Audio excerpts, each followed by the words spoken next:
Anda percaya atau tidak percaya, tapi ini fakta. Di Surabaya ada sebuah gedung yang dikenal sebagai Museum Santet.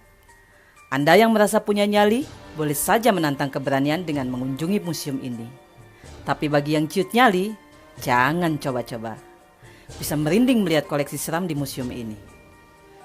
Pengalaman saya, saat berada di dalam Museum Santet ini, saya menemui koleksi jalangkung, boneka santet, jenglot, sampai paku bengkok dan ijuk yang diambil dari dalam tubuh manusia.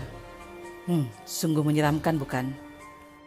Museum Santet yang berada di Jalan Indrapura 17 Surabaya sebenarnya bernama Museum Kesehatan Dr. Adiatma.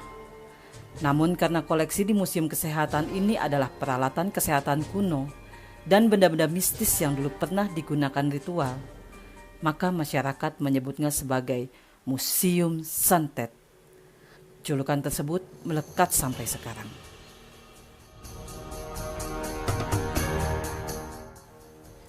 Dulu gedung ini digunakan sebagai pusat penelitian, pengembangan dan kebijakan kesehatan atau Puslitbang milik Departemen Kesehatan. Di dalam komplek gedung Puslitbang itu terdapat 2 gedung yang dipakai untuk museum.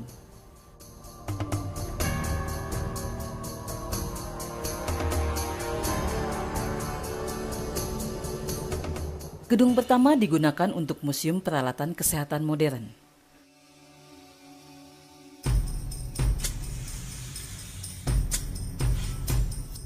Dan gedung kedua dipakai untuk menyimpan peralatan dan sarana pengobatan tradisional, termasuk di dalamnya adalah santet. Museum didirikan tahun 2004 lalu dan diresmikan oleh Dr. Ahmad Suyudi, Menteri Kesehatan kala itu.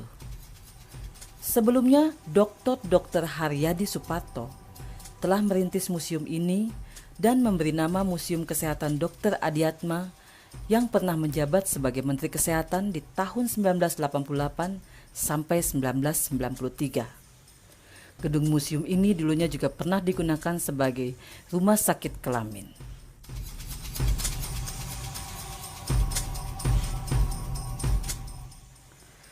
Di dalam gedung Museum Santet terdapat 2 ruangan dan 1 lorong sebagai tempat penyimpanan barang-barang mistis.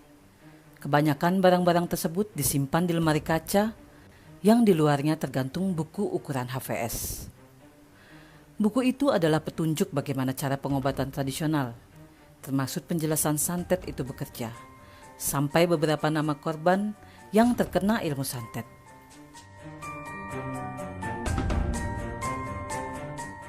Selain itu juga ada tanah kuburan, tali pocong, kumpulan rambut manusia, dan paku bekas santet yang diambil dari tubuh korban. Ada pula boneka yang ditusuk jarum, foto wajah yang ditusuk pakai paku di atas kain merah, dan rokok tembakau yang berbentuk boneka manusia yang pada bagian tubuhnya tertancap kayu. Di salah satu lemari kaca tersimpan kayu-kayu mistis yang biasa digunakan untuk pengobatan supranatural.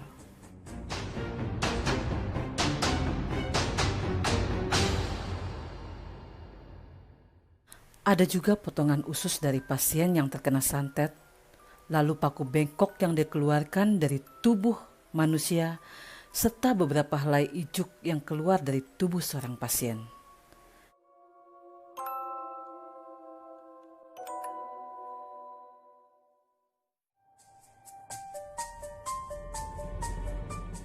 Yang paling menyeramkan menurut saya adalah boneka jalangkung, Nini Towok dan Jenglot.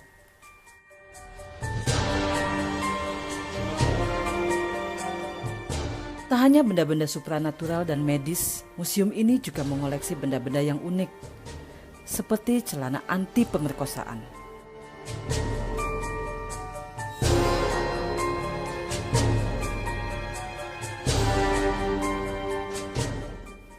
Penasaran dengan Museum Santet ini?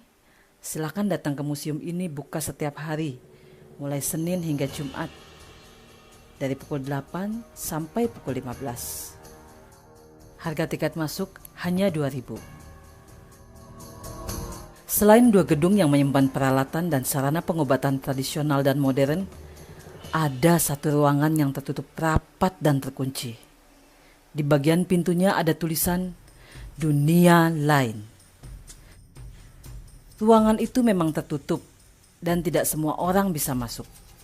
Untuk menuju ruangan itu harus melewati lorong dengan deretan peti mati. Itu artinya ada kehidupan, ada kematian, dan dunia lain. Menurut saya sih, lebih baik tidak usah masuk ke ruangan itu. Rumornya ada cerita, pernah seorang kru sebuah TV swasta yang mencoba masuk. Dan benar saja, hingga ke Jakarta, makhluk itu terus mengikuti. Dengan menjelajah isi Museum Kesehatan Dr. Adiatma ini, bukan saja akan menambah wawasan kita terkait dunia kesehatan, tapi dapat melihat realita masyarakat yang hingga kini masih mempercayai hal-hal mistis. Boleh percaya boleh tidak, silakan tinggalkan komen di bawah. Dan jangan lupa subscribe.